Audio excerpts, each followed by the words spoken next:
gobolka Togdheer mas'uuliyiinta degmada Burco xildhibaano madax dhaqameed iyo marti sharaf kale ayaa ka qayb galay furitaanka shirweynaha Samatalis labo oo magaalada Burco uga furmay hogaanka dhaqanka waxgaradka aqoon-yahanka iyo dhalinyarada beesha degta deegaanada Warcibraan Ceeldheere Gumburlibaax Dawacaale iyo deegaano kale oo ku yaala koonfurta iyo waqooyiga gobolka Togdheer shirkani waa shirkii caadadu ay ahayd beeshu qabsan jirtay ama beelu qabsan jireen shirkani ma aha shir siyaasi ah shir cid loo jeedo shir cid lagu mucaaradayo ama lagu muxaafadayo ma aha shir ujeedooyin gooniya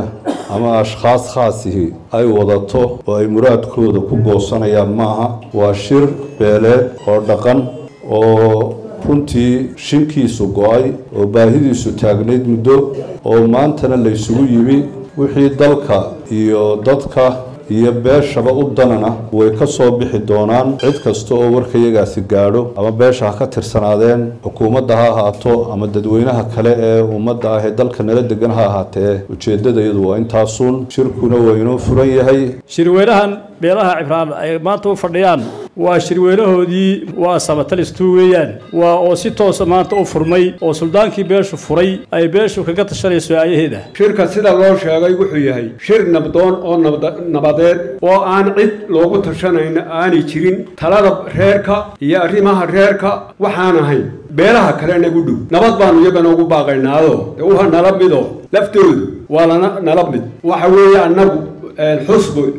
kuma soconno oo midaan taageerayna ma jiro midaan mucaaradayna ma jiro dan kale oo aan wadanaana ma jiro arrintaan u shirayna waxa weeye danaha iyaga qaas ahaaneed ee beesha Maxamed Sheekh Isxaaq beelweynta Maxamed Sheekh Isxaaq kan waxa weeye Samatalis waa kan hore ugu baaqnay 22kii buu qabsoomay waxaan ugu mahad celinayaa dadweynaha Maxamed Sheekh Isxaaq beelweynta Cibraan Maxamed waxaan ugu mahad celinayaa shirkiisa ay soo ajiibeen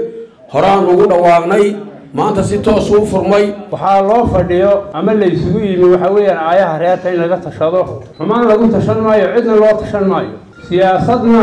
kumana dheehna kumana jirto waa danihii reerka iyo aayihii reerka oo laga tashanayo wixii xun in la toosiyo wixii sana lagu tooso intaasaa shirku daaran yahay shirkeennan maanta inoo furmay nabadqab iyo waqtigii aynu ku ballanayna isugu keenay jeedada halkan aynu isugu nimina waxa weeyaan inaynu furanno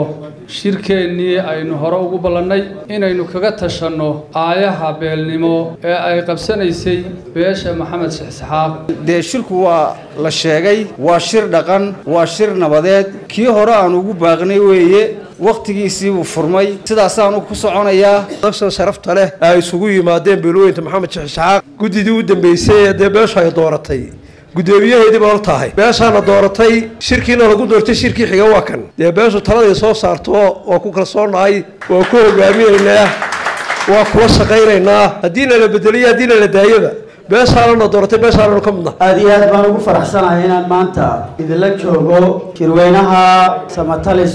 ay qabsanayso beelweynta Maxamed Sheekh Isxaaq shirku 5 cisho soconaya in 5 cisho go'aamo wax ku ool ah aad ka gaadhaan runtii kelmadda halkan ka soo jeedinaya diiwaangelinta wax yar baa ka haray diiwaangelinta dadka lagu baraajiyo hal laga faa'iideysto hal laga qanimaysto tahay hadii la hayro kaarka hada qaadataan doonaysa waa gaaraysa xuquuqda iyo qabaylkana waxa loo sameeyay garto Soomaalina waa tii horjeetay qabiilku wuxuu joogaa nin qaldan qabashadii iyo nin qatan qoodintii iyo nin quman quweyntii qaninka fiican ee ku jira dadka in la taageero jid fiican baa haysaan jidkii horumarinta reerka haysaan in talada reerka sudaanka loo daba fadhiisto anigu waxaan ahay dadka aaminsan inaanay maadaama ay hawlu iska badan oo xisbiyada siyaasadda iyo arrimaha iyo wixii ay naga reerowday mar labaad